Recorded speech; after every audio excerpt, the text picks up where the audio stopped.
Hey, friend. Welcome to the Inimitable Podcast. I'm your host, Jermaine Harrison. I'm a licensed mental health counselor, mentor, visionary, transitional life coach, and of course, I am a neurospicy black sheep.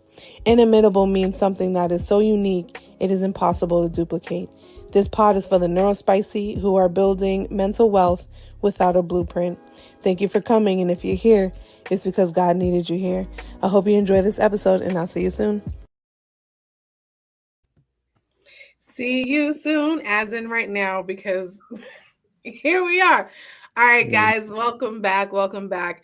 So grateful to have you here. If this is your first time here, welcome to the Inimitable Podcast. But this is episode 5 of the Inimitable Podcast. Now, if you've been watching, me for any point in time, you have probably seen this face. This is his third time here, y'all. So, without further ado, now the job changed, and now I don't even know. He's an IT man, I know that. And he hails from Maryland, and he is a very good friend of mine, ladies and gentlemen, Mr. Darren Day. Hello. Hello. I want to make a small correction. I'm from DC. I just live in Maryland. To outsiders, it's like kind of the same thing. Mm-hmm. And for everybody local that may be tuning in, it's the city. It's DC. I mean, sure, that's like Maryland right there, but it's the city. Like people from Massachusetts be like, hey, just yes, I'm from Boston. That's just what it is. And, we're not all living actually in Boston. But anywho, so Darren, thanks for coming on again. So glad you're here. Yeah. Are you looking forward to this episode? I am looking forward to it. This whole series that you've been doing this time has been amazing. You've had some amazing guests showing up. So I'm happy to contribute. Of course. I mean, it only gets better and better. So why not have this lovely brown face next to me? All right. So the topic of this episode is called Mr. Understood. And you know what? A part of being an inimitable, the inevitable of being an inimitable, is that you're going to be misunderstood. The way that you walk, the way that you talk, the way that you think, it's going to be Mr. in your case, understood. Now, I think that's not necessarily a bad thing, but I want to hear your take on it, Mr. Day. So being misunderstood, I know there's probably pros and cons to it.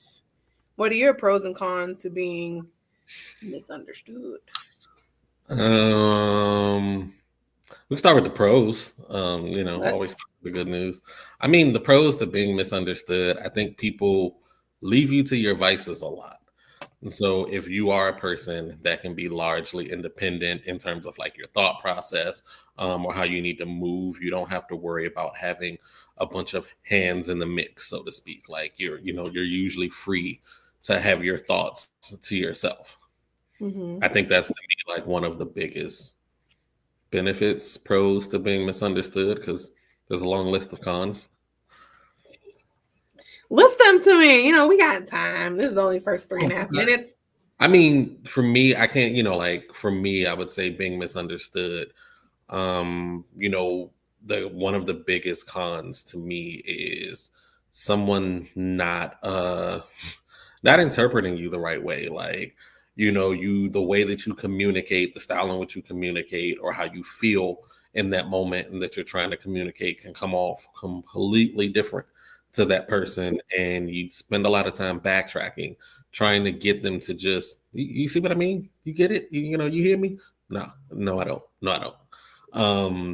Which brings up to the next con, it's a huge time waster. I feel being misunderstood because you have to tell, you have to front face a lot of the information about you before you even start. So like before we begin, yes, I operate on CP time. I'm not going to be there on time. If you want me there on time, you need to give me a task so that I can, prioritize it properly.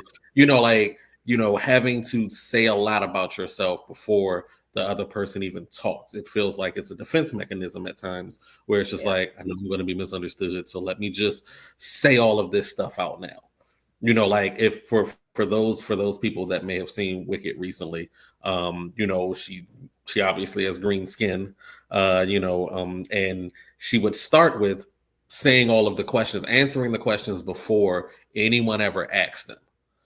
And it's just part of that misunderstood. You don't really care why, you don't really know why, but you're gonna have these questions of curiosity. Let me just get them out of the way, and fire them all off before you even start, so we don't waste my time. Mm-hmm. I didn't see Wicked, but I'm glad you did. Love Cynthia Erivo though, because that's my girl. Anyway, something you just what? That's why I didn't want to spoil it completely. Alphaba was dope. Something you had said always sticks out, right? Over explaining self, technically is a trauma response, right? Because it's like saying, I already know you're going to need more clarification. And so let me then spend the next 15 minutes explaining to you what really should only take 2, but I'm not easily understood. So here's 15 minutes. Enjoy it. Figure it out. Now, being a neurospicy person, being a neurodivergent, I don't think people understand what that means for the individual. I think they can read articles and watch YouTube clips and TikToks about what it means for a neurodivergent, a neurospicy individual. What is it like for you, sir? Do you like being a neurospicy person? I know we just listed the pros and cons of being Mr. Understood, but being neurospicy, there can be some pros to it. We can love it. I mean, I think I feel like I'm somewhere in the middle as a person that may not fully resonate with being neurospicy.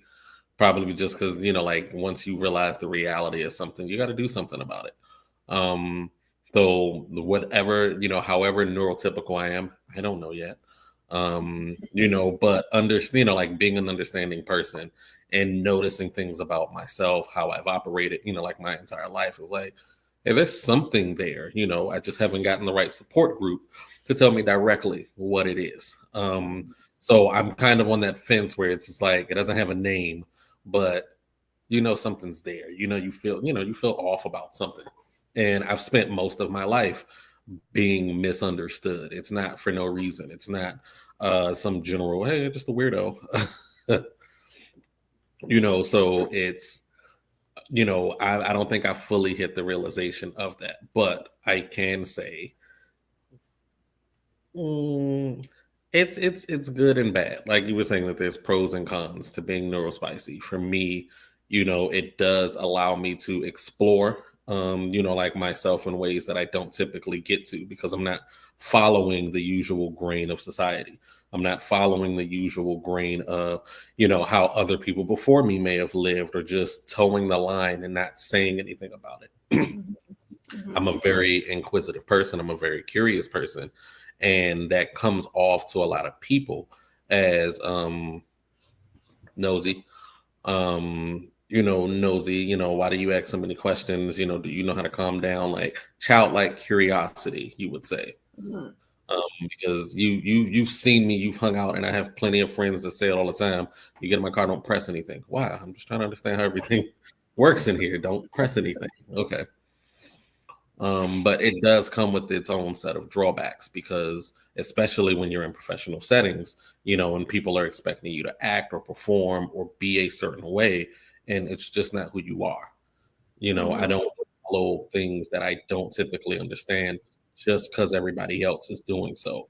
I need a little bit more information before I just start, okay, I'm just going to do what you say just because, and that's it. Like, no, why? And I might relay it back to you. I might do this, and it seems like, to the outside, hey, he's not comprehending what I'm saying. And it's like, no, it's not that I'm not comprehending. These are the steps that I take to understand the world around me.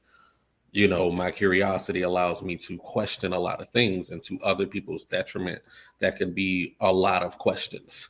I've had people say, like, oh, you like to poke holes in things.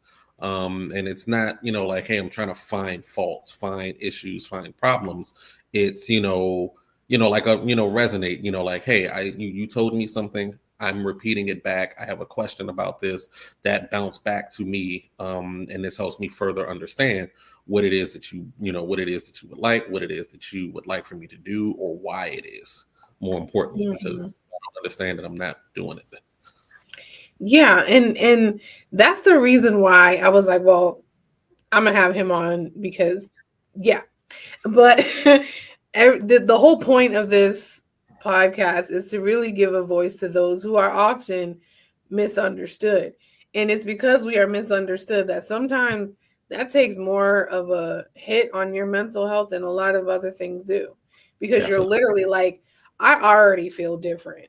And now you're telling me and validating that fear of mine that I'm different and I don't fit in. And every time comments are made about us, it's like, well, I thought this was I'm normal. just, yeah, Everybody but else do this. No, no, they don't. there was a story that you told me, right? So Darren is a lefty, right? And we were shooting hoops, I think. And Darren was like, everything I do is right-handed. I had to learn how to cut paper with righty scissors, and the desks were all right-handed desks, and I had to, adjust as needed. And I'm like, you know what? I feel like that fits here. Like I used to make the joke because my cousin's also a lefty. I was like, "What is it like being so left in the right world?"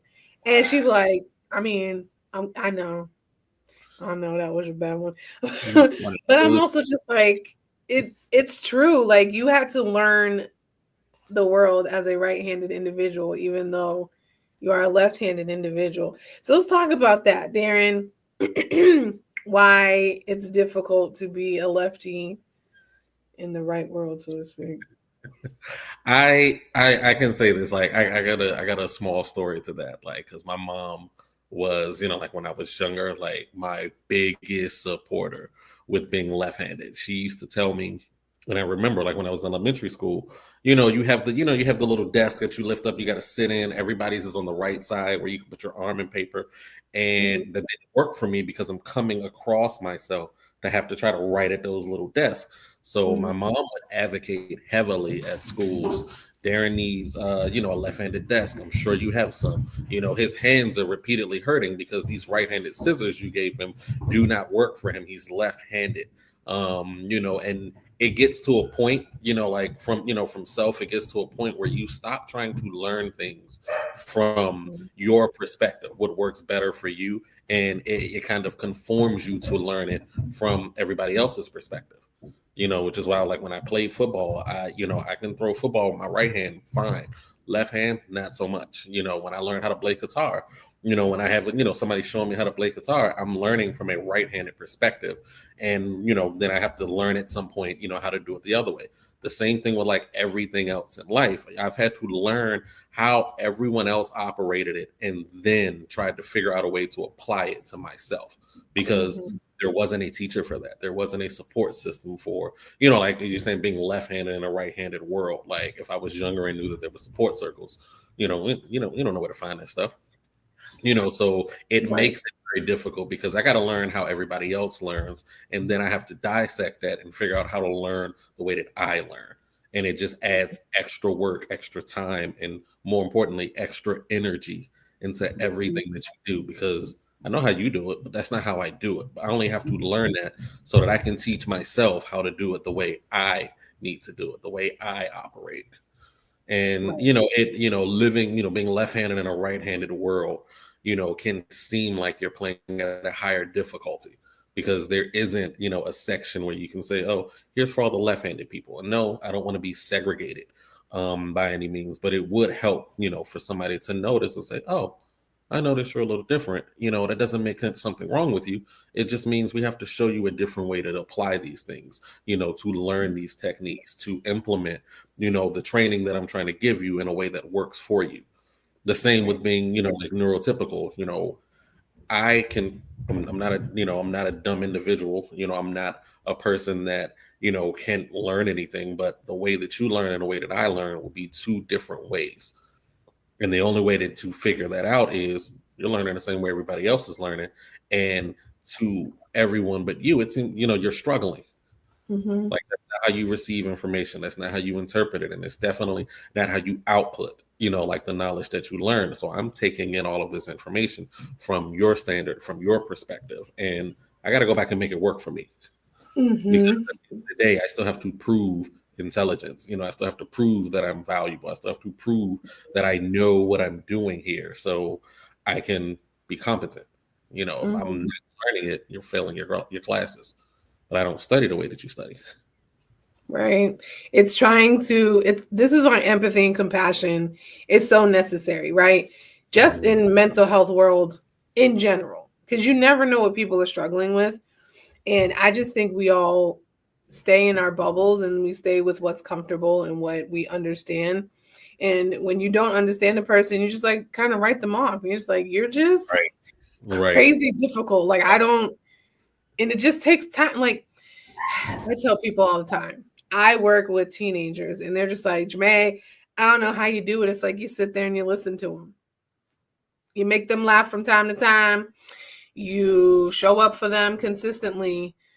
But it's like you don't need to have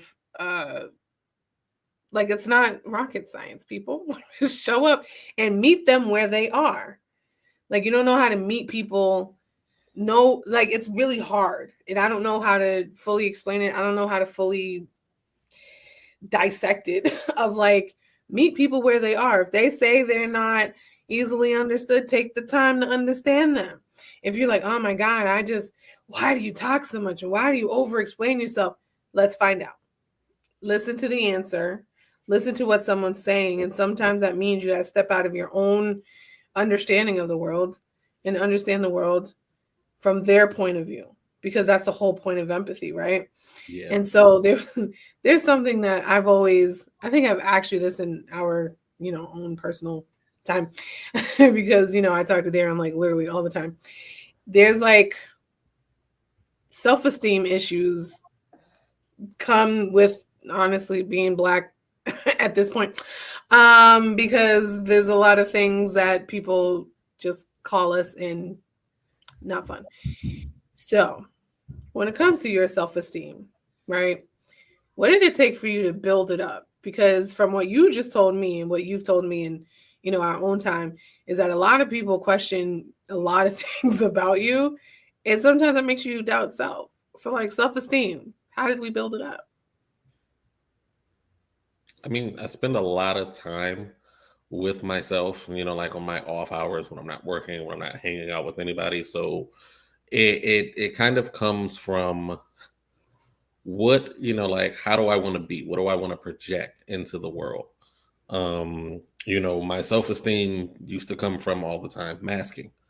I didn't recognize that's what it was, but like for years, I would always say, hey, yeah, I got to put a mask on to do this. I got to put a mask on to do this because, people expect you to act or to be a certain way in a space.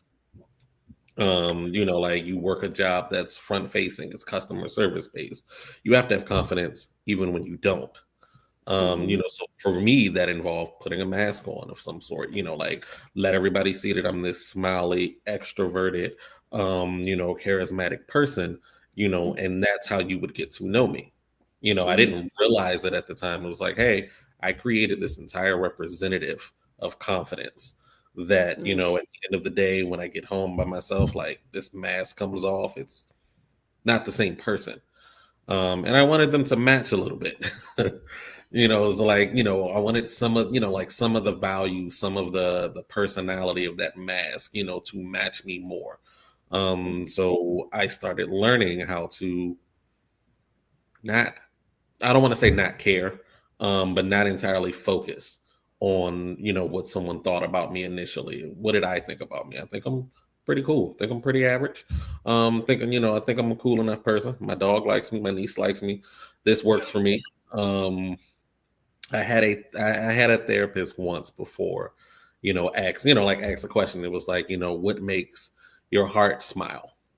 Write on a list of things that make your heart smile.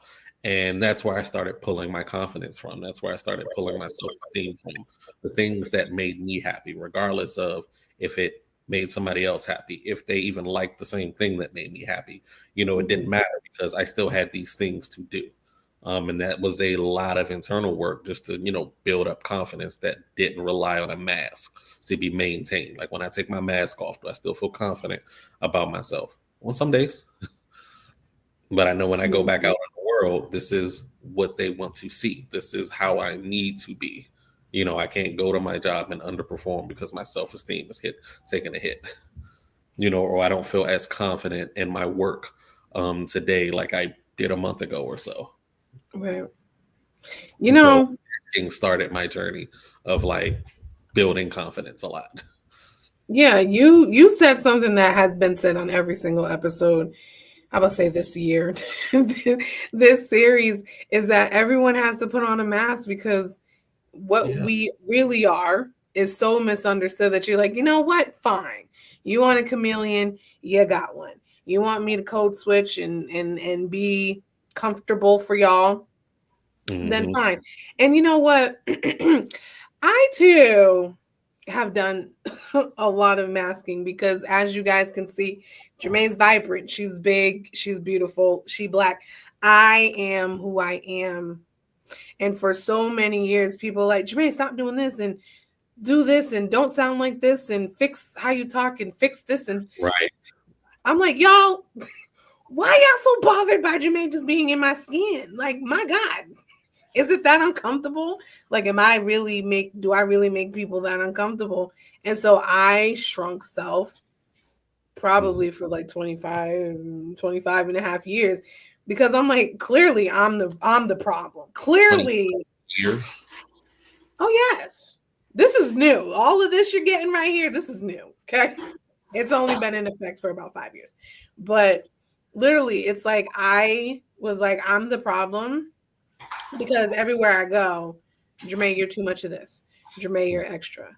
Jermaine, why are you wearing hats? Like, hello. Jermaine, why all these colors? And it's like, why the nails? Why the 5 million rings on your finger? It's like, because I like it. Backwards. Why do you, Yes. Like, huh. Right. And then I'm like looking at myself like, am I that jacked up? Like, maybe I'm crazy. Maybe there's not a lot of screws that are tightly wound in here. So maybe it is me. And then you do all of this internal work, like you were saying. You go home with self and you're sitting with self like, it can't just be me. Like, it can't just be me, right? And so that brings me to my next question, Darren. Like, when you encounter people, what is something that is often misunderstood about you that you really wish people did understand? Like, I know you. Oh my gosh. I know, loaded question. So I'm gonna talk while you think. Because you alluded to the fact that you are an inquisitive person, and experiencing you and being in conversation with you, Darren asks a lot of questions, right? And for a while, I'm just like, why in the world, sir? Let me answer the first one. You on question number 6? Like, I can't. But it took me a while to realize, like, Darren's brain literally just goes and you say one thing and he's on to the next thing. And I'm already thinking about it and moving. And when I get confused, I'm stopping. But but like, maybe it's the therapist in me. Maybe it's the neurospicy black sheep in me. I don't know. But I just find it very intriguing. Like, Darren is a very intriguing individual to me. Your family's here. As always, hang on, Joyce. It's like there's so many things as friend, and I hear the stories. I'm just like, it's not that hard. Like, Darren is complex, sure. It's not that hard, people. Spend some time with him. Like, get to know him, get to know all the quirks, and move on. But I just think you're so misunderstood. It's painful to watch sometimes because I'm like, y'all ain't even trying, bro. Like, anyway, back to the question. Gave you some time to think. To get to your, I didn't even need that much time. This one is the biggest one. So I mentioned before, like in a lot of spaces, like I mask. So it's not necessarily this full representative of me, that this isn't me, this isn't, who I am at all. It's part of me, like at this point. And the biggest thing I feel like that always gets misunderstood about me, like when I go out in places, is that oh, you're so excitable. You have so much energy. Oh wow, you're so, you have so much charisma and your charm. I'm not an extrovert, you guys. Not an extrovert, not at all. It may look like that in a lot of different spaces. And like you've seen me, like when I'm operating in like a professional mode or it's just playtime. So I am not an extrovert. I am really deep down, honestly, an introvert. And where that misunderstanding comes in is I can't run it back every weekend, every day, every time to go do something. Let's go outside. Let's go to this speaking engagement. Let's hit this panel discussion. Like let's hit this, let's hit this networking event. I am drained day two. Um, and part of one of my, I would say, toxic traits of, playing a role of extroverted but being introverted is I forget to check in. So when my energy is gone, when my social battery is depleted, when that extroverted mask comes off, I'm in the zone. I'm at home. I'm chilling. It's me and my dog. I'm watching something on TV or I'm just listening to music. Like I really need to recharge. And a lot of people don't understand that.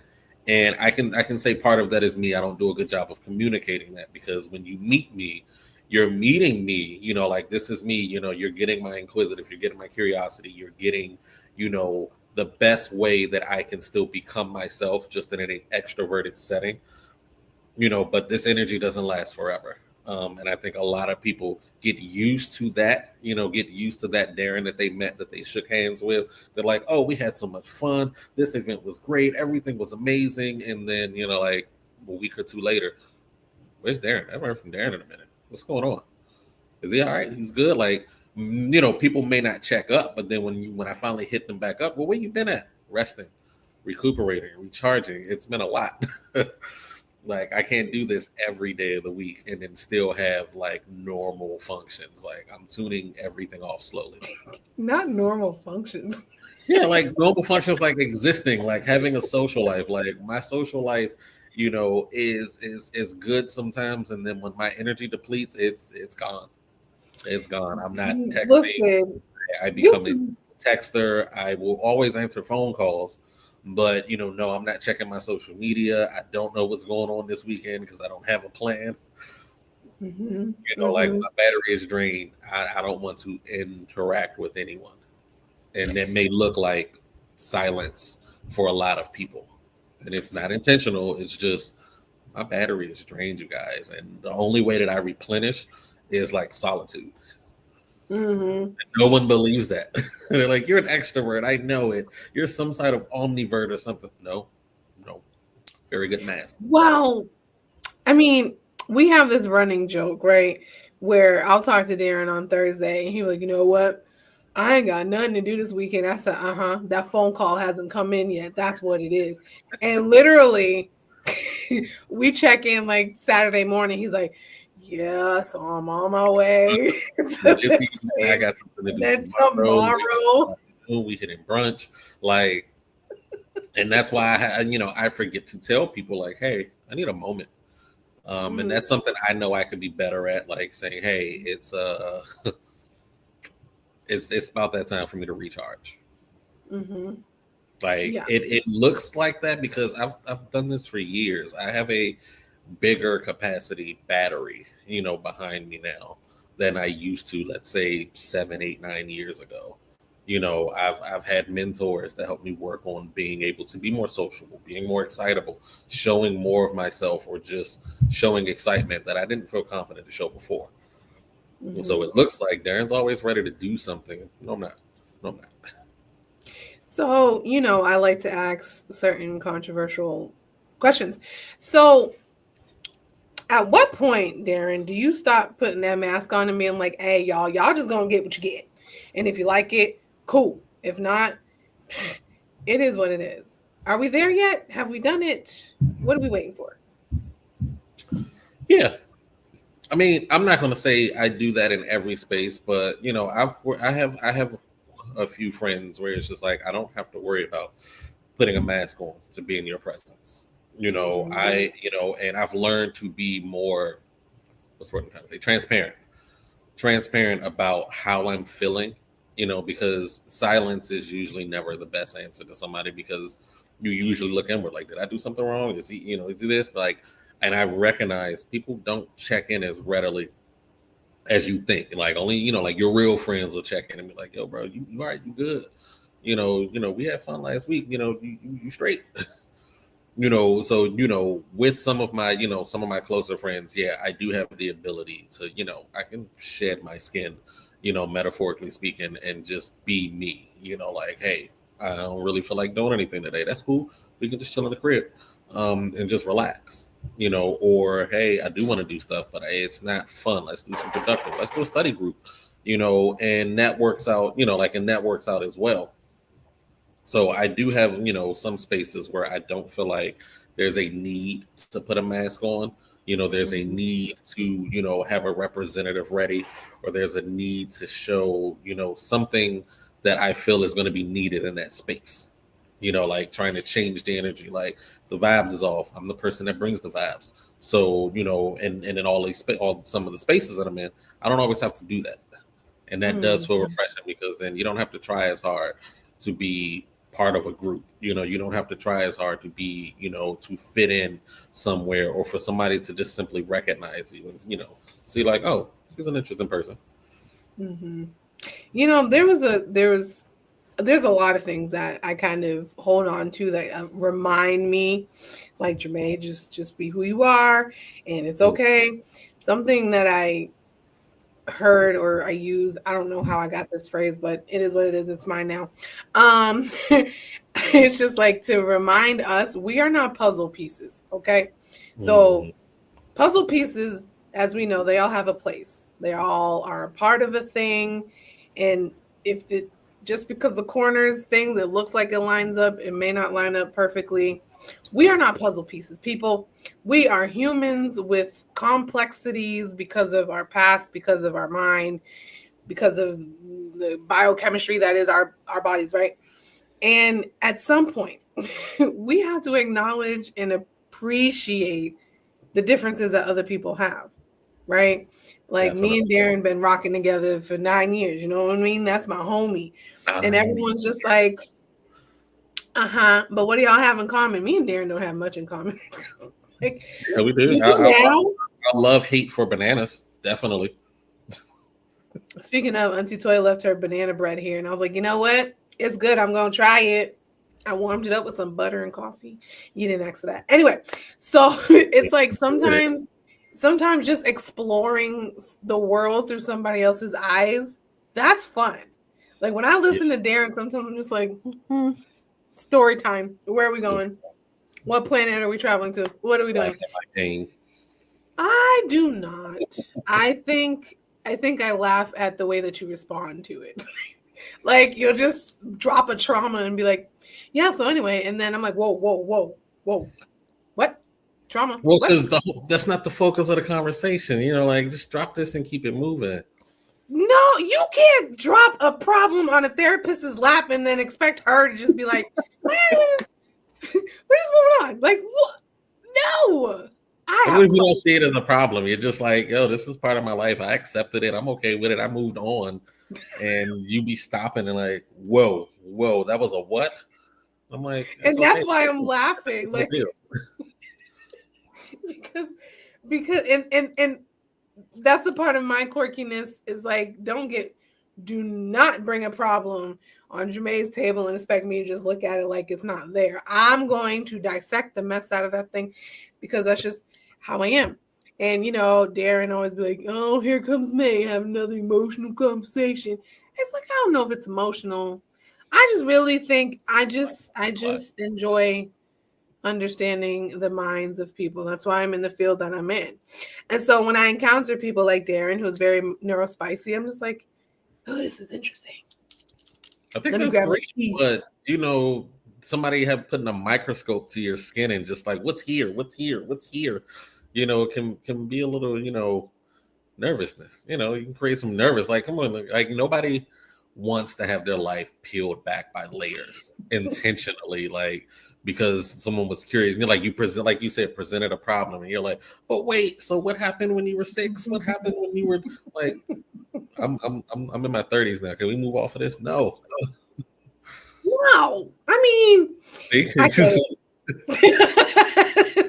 And this is probably why people don't talk to me, because they're like, ugh. I'm not like what the kids that I work with. They're like, oh my God, you may stop trying to therapize us. Like, stop. It's like, I'm just talking and listening. And anyway, neurospicy people, we're often misunderstood. So being misunderstood, as we were talking about, there's an impact on your mental health. There's an impact on how you communicate, how you feel about yourself, how you're received. Let's talk about relationships, right? Not just romantic, just peopling in general, right? How does this impact your ability to maintain relationships, to start them? How do you do it? How does a misunderstood person connect with the world? Sucks. It sucks. No, it's great. It's great. I sometimes don't always think I am the best friend. Like I can beat at people because, like being, I guess, in my zone, in my own world. I don't pay attention to a lot that isn't, closely around me. So that often looks like I haven't seen this friend in a while. But because they're not on the forefront of like, hey, these are the group of friends I see often, it becomes less and less familiar. So it becomes harder and harder to reach out to that friend, especially if, not just saying it's one-sided, but like, especially if they haven't also reached out to you in a while. So I often feel sometimes I do my friends a disservice because they're not checking in with me, but I'm also not checking in with them. So I try to keep myself, accountable in a way where it's like the minute I think of one of my friends, hit them up right quick and just be like, yo, I ain't one of them. I'm just thinking of you, bro. And then, keep it moving. If that sparks a conversation, great. If it doesn't, also great. I at least did the thing and like I reached out. This wasn't a obligation call. And I know I probably have a few friends that I haven't done that to in a while. And it's not, to me, it's no love lost. It's just, hey, sometimes it feels like I have a lot on my plate and a lot on my mind. So I don't get to everyone I really am thinking about. And that causes issues, a lot, where it's like, you have some, because everybody has a friend that might feel like they're in their feelings like, dang, he ain't reaching out to me in a minute. He must not try me. He must don't rock with me no more. So I'm going to just stop calling. And it's like, that's not what's happening. Sorry, you feel that way. It really isn't that case. But if you call me, I'll pick up every single time. Like I don't miss calls unless I am like working, I'm working or I just don't have my phone with me. But like text messaging, I'm terrible at. I don't know how that started or when that started, but like the reply back response game that I have is just lacking. And I recognize that for someone on the other side of that, like there's been times where you've sent me a message and it's like a days or so later, and you're like, you gonna respond to that message? What message? That message I sent you like on Tuesday.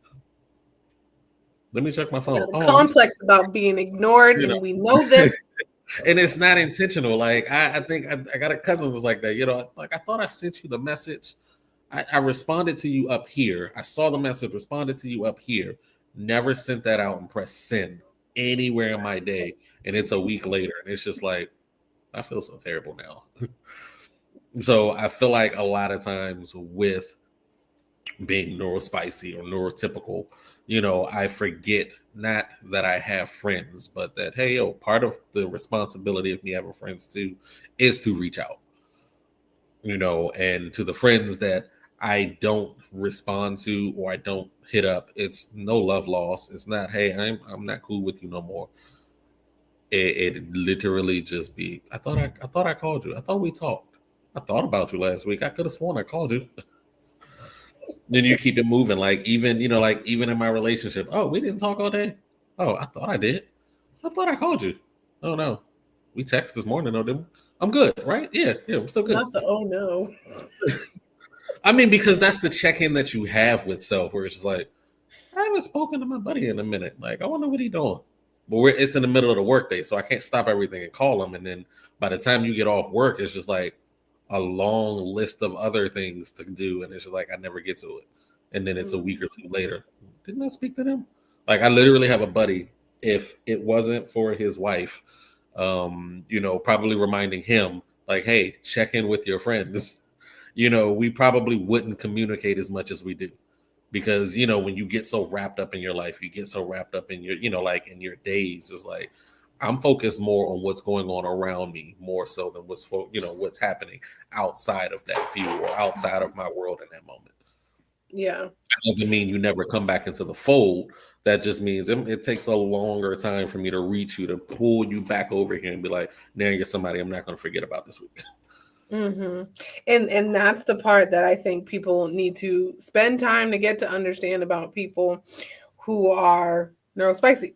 It's not that we're just like absent-minded. It's like, do you know how many thoughts be running around in this brain of mine on a regular basis? I forget to communicate with other humans or even communicate with self. And like, Jermaine, have you paused at all today? Have you drank some water? Did you go outside to get a breath of fresh air? Like, girl, no, because you're like, I got to do this and I got to do this and I got to do this, forgot to do that. And it's not until you go to lay down where your brain is like, there's so much things you didn't do. So You forgot I don't know so why you're laying here. like you forgot so much today, and it's just like it's 1 a.m. I'm not calling anybody right now. We'll try this again tomorrow, and then guess what happens tomorrow? You guessed it, no phone calls. Yeah. So let's help the people out. How do we respond to and help those who are misunderstood? Because, yeah, I know I said, meet them where they are and, just listen to them. But, I'm just one person. They hear from me all the time. I'm a therapist. Yeah, that's a thing. So, Mr. Day, what is your advice? What is your input? It's part of my advice, I guess, is like, please think of this non-objectively. I'm trying to be as non-biased because like I so often I put myself, I try to put myself in the other person's shoes about how they would feel about something like this. Because let's be honest, nobody likes to be ignored. Nobody is, saying, please ignore me. I enjoy this so much. Please don't reach back out to me. Like you reach out to somebody you're looking for. You're expecting a call back, a text of, hey, I'm just thinking of you, whatever it is. Like, hope you're having a great day. It's busy, but don't want you to think I didn't know, I didn't reach out to you today. It's, don't take it personal as best as you can. It's probably one of the best things that I could say because, like for something like missing a phone call, like I don't know the reason you call. Let's say if I missed your phone call, I don't know the context. I don't know the reason you called, or what you were calling about. This could have been a full blown emergency to you. But what you received and what actually happened was I didn't answer. I don't know it's an emergency. I don't know if it's just you just trying to shoot the breeze or, like something, major happened and you need some support. I don't know any of that. So, I'm not looking at it from that lens, but from the other person where it's like, I called you in my time of need and you didn't answer. You didn't call me back. You didn't even reach out. You don't care about me. And it's like, I had no idea that that's what you were thinking. I had no idea that was a thought. I thought I reached out, or I thought I, just say, hey, I'm a little busy. I'll get you back. So it's kind of hard to tell people in a situation like that, like, don't take it personal because that's like, what's the word I'm trying to say? Not being considerate of their feelings in a sense. And that's something I have gotten a lot before. Where, hey, I didn't reach out, you kind of take it personal because it's like, well, it's been weeks. And it's like, yeah, these few weeks have been crazy, for me personally. It's been a battle. And a lot of people don't see that themselves. And it's just like, I can't say put yourself in my shoes, but just try not to take it personal because I'm a person where you can confront me about anything. Let's do our best to address it because I don't like misunderstandings. Like as often as I'm misunderstood, I don't like misunderstandings. I'd rather clear it up with you. That doesn't mean you're going to feel better about it after you know what happened. It just means at least you know why it happened, what happened. And you can understand a little better if you choose to, like, okay, it wasn't an intentional diss. It wasn't this person doesn't care about me because they couldn't even do a simple callback.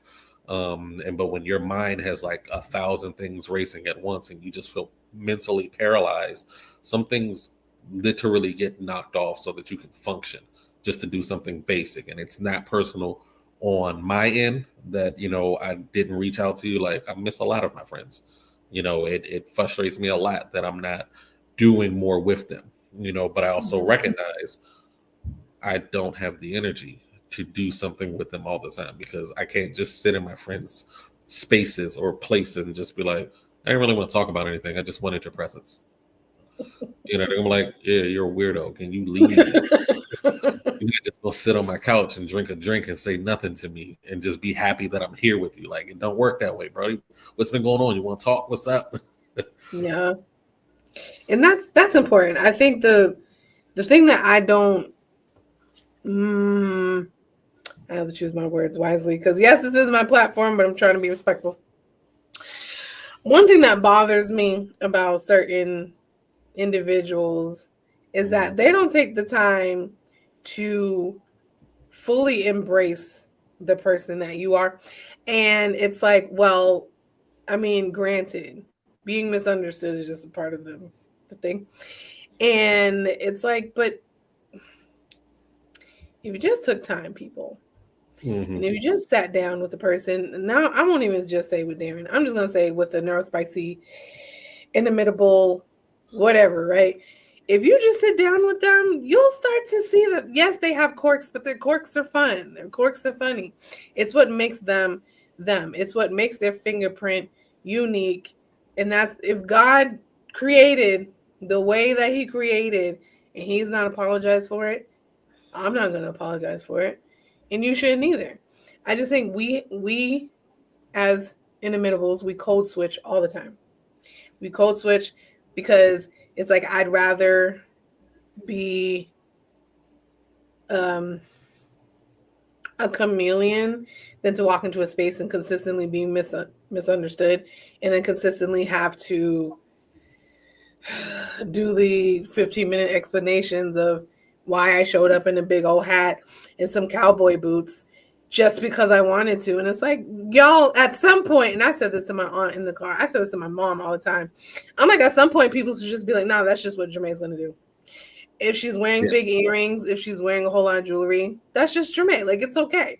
I don't have to explain every single thing that I do, nor should other people who are misunderstood. Like, over-explaining is not something we need to do. Just accept the fact that we're just different and we're fun and we're cool and it is what it is. Right. Hi, there's my cousin. It makes it difficult to want to show up in places when you're over questioned, you're going to be stared at. If you're not acting or presenting in a certain way. Like, I don't always like to, walk up and greet people. Sometimes I don't always like to be the person that has to come up to you to start a conversation. Sometimes I like to be posted up. Like, we're at a space, I'm posted up over here. For the people that know me, I'm over here. This is why I hang. I'll start my own section so that we can get to know each other over here instead of me always having to walk up and invade someone else's group or someone else's space, because that's something I'm mindful of. I don't always like to just come up and approach people. Hey, let me tap you on the shoulder. Let me tell you who I am. It's like, no, if we, have a mutual interest and want to speak to each other, let's both invite each other into this space so that we can communicate and learn, because I'll feel a lot better showing you more of me when I feel like you would be willing to be receptive of it. So, like, I want to help shed this, weirdo, personality that you're trying to, assign to me. Like, yeah, I'm weird. I can own it. I heavily own it, but, I'm weird not for the reasons you think I'm weird. And a lot of people don't have the approach of, I want to really get to know this person. It's what can you get from me? What can you get, provide for me? So let me stick around long enough to get to know you for those reasons, and that's just like service.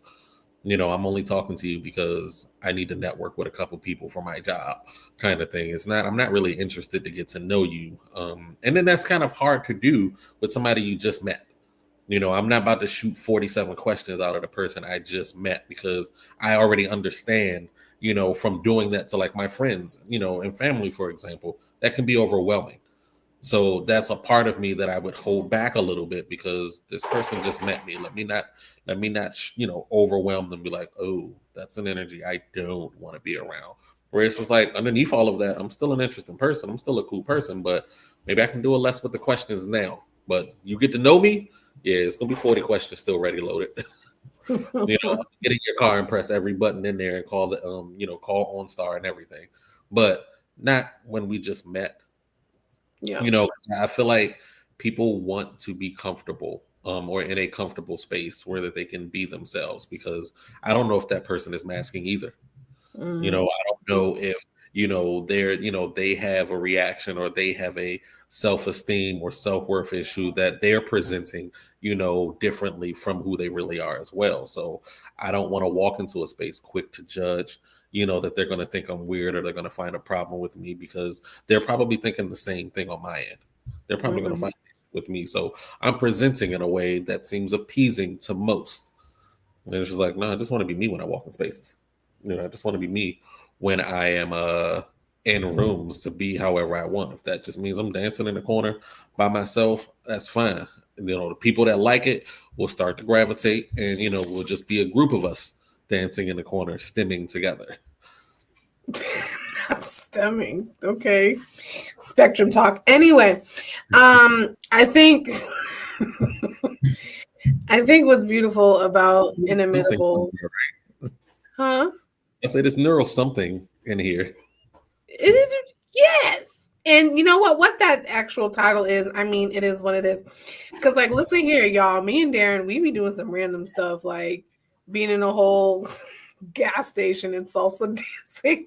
Hey, that music. They started that. They didn't know nobody was going to dance to it, but we did. And then bat not one eye and wasn't ashamed, not one ashamed bone in my body. I say, yeah, I did it. And you know what?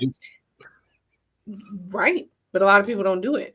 And I feel like when you find your tribe, I think that's something that needs to be understood.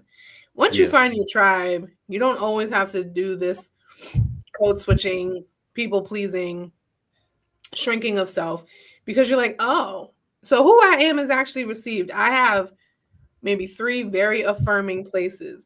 And when I say very affirming, they just be like, Jermaine, you just something, but I stand and I like it. And that's okay. It's just like, you don't say it, but other people say it. You just something. Yeah, I'm listen, that's why I'm in the inimitable, because it's not easily understood and not easily explained, and definitely you ain't gonna find another one like me. Gotta respect the person wearing a tutu in the middle of the day. Got to. Hey, and Will, I went to a whole Black Lives Matter gala in a whole fro with a tutu on and some cowboy boots. Yes, I did. And I looked cute. Anyway, I digress. So we're getting towards the end of this pod episode 5. I mean, listen, me and Darren talk for hours, so this ain't nothing new. Anyway, so the last 2 questions I always ask is, 1, what would your advice be for those maybe who are neurospicy, or the ones who aren't neurospicy, who have neurospicy people in their world, and they just are like, I don't know how to understand them. They're just weird. And then secondly, what's it like being inimitable for you? What does that mean? How do we embrace it? Or do we just be like, I don't like it? Return to sender. Would not recommend. 0 out of 10. I don't know. For advice, I think the same advice will work for both people. Those people that are neurospicy, that feel misunderstood, and people that aren't, that have friends that they often misunderstand. Have courage to ask and ponder things about them. Like, if this is someone you care about, have the courage to have the discussions that may seem difficult or just weird to ask. Like, why do you always spin around when you're by yourself? Like, why do you always do this? Like, have the courage, because a lot of times people's barrier is, for like neurospicy people, they don't want to know. I'm already branded, this weird, misunderstood black sheep. So I'm gonna just let that rock, and because that answers the questions. You don't need to say anything else. They're like, oh, I'm the black sheep of the family. Nobody's gonna question anything else about that. That really don't care.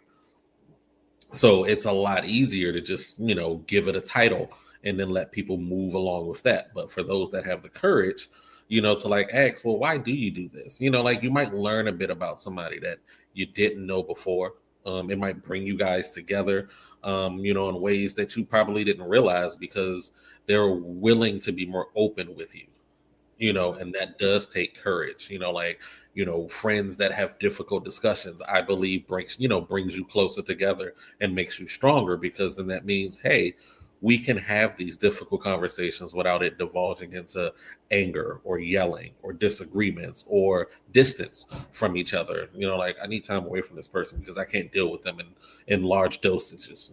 Like the way that they act all the time. I only can do 5 minutes with them. But it's because you don't care to understand how they are and just let them exist. That's it. Just let them exist, because that's what most people want to do.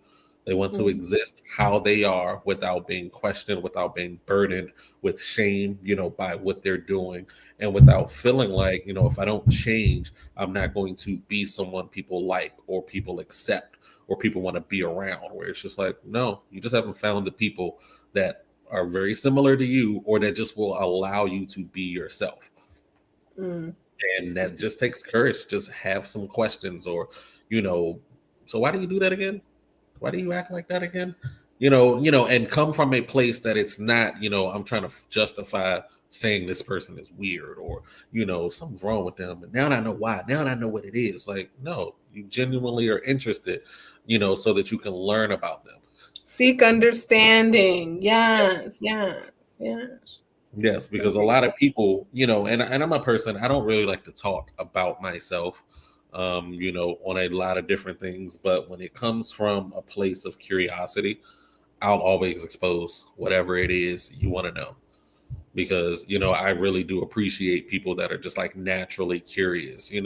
Why does the bird fly like that? Why does this move this way? Why does your dog always lick your feet? Something weird.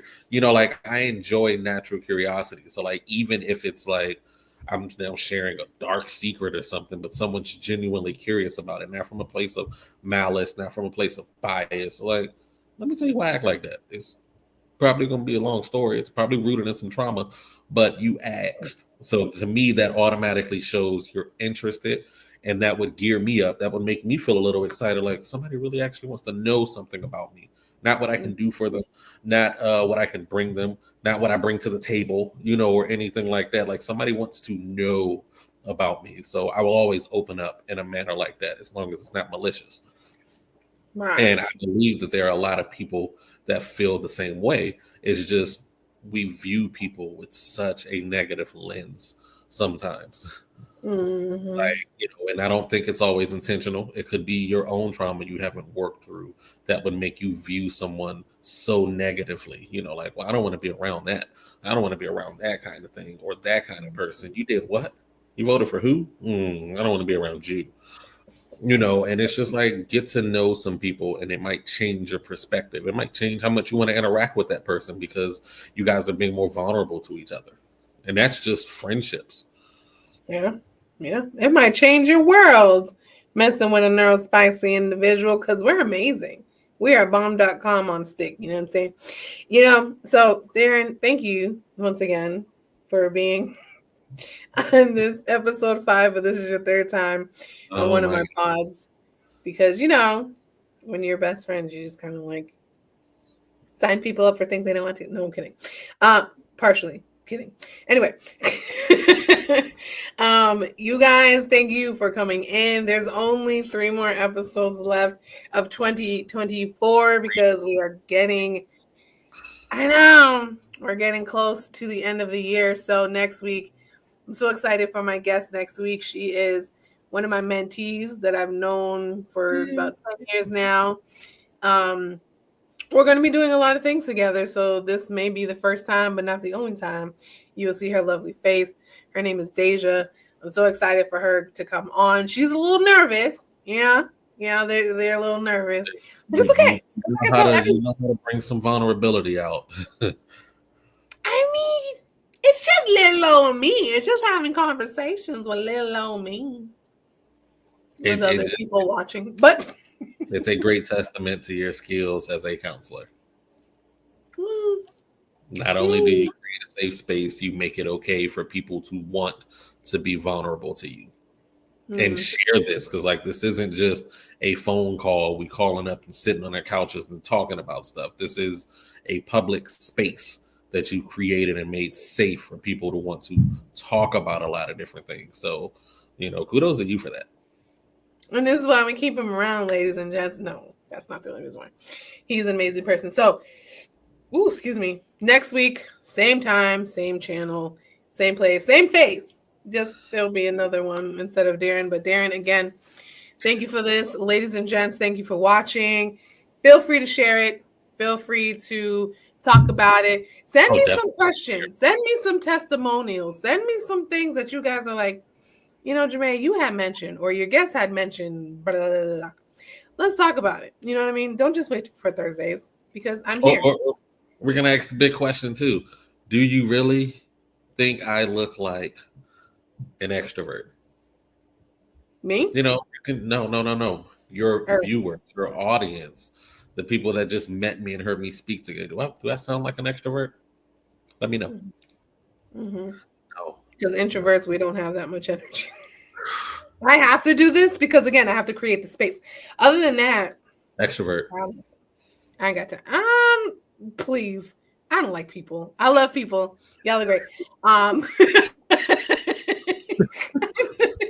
You guys have a blessed day. Hey guys, Jermaine here. Thank you for watching this episode. I really hope that you enjoyed it. Listen, I am looking to transition everything to my YouTube channel. It is youtube.com/@AFCCS77. Go there, go subscribe, and let your people know, because a lot of my content is already on there. I have a series called Black Man Heal series. That was great. I Am series is on there. Join the Fight series is on there. And now this Inimitable Podcast is on there. So all of the content that I've been putting together for the past, year and a half, it's all on there. So please go check it out. Also, after this, there's going to be a flyer that's talking about Jermaine's ready to go to work. Okay. Mentoring young people and young adults between the ages of 14 and 26. I'm really trying to do that more. So if you know any programs and churches that have some young people that need mentorship and need group counseling, let me know. We can talk, we can contract, we can partner, and maybe doing more podcast episodes. I'm just ready to get in there. So again, go to YouTube. I will see you later. Check out this flyer. All right, bye.